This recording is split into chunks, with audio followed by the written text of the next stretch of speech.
ایک مرتبہ ایک بزرگ نے ایک محفل میں اپنی بند ہتھیلی کو سب کی طرف کر کے دریافت فرمایا، میرے ہاتھ میں کیا ہے؟ کچھ نے جواب دیا، شاید آپ کے ہاتھ میں ہیرے جواہرات ہیں۔ پھر ایک صاحب سے پوچھا، انہوں نے بھی کچھ سوچ کے بعد جواب دیا، شاید سونا ہے۔ پھر پوچھنے پر ایک نے جواب دیا کہ آپ کے ہاتھ میں اگر ہیرے جواہرات نہیں اور سونا بھی نہیں تو یقیناً چاندی یا کوئی قیمتی چیز ہوگی۔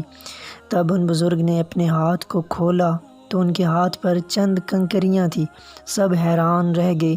ارشاد کیا، عورت کی مثال اس بند مٹھی کی طرح کی، اگر وہ بند ہے یعنی با پردہ ہے تو ہیرے جواہرات، سونا، چاندی اور اس کی بیش بہا قیمت ہے، لیکن اگر وہ مٹھی کی طرح کھل جائے، بے پردہ ہو جائے تو وہ بے وقت پتھر اور کنکریوں کی مانند ہے جس کی کوئی عزت اور قیمت نہیں۔ ہماری ماؤں بہنوں بیٹیوں کو سیرت فاطمہ اپنانے کی توفیق عطا فرمائے اور پردے پر عمل کرنے کی توفیق عطا فرمائے، آمین ثم آمین۔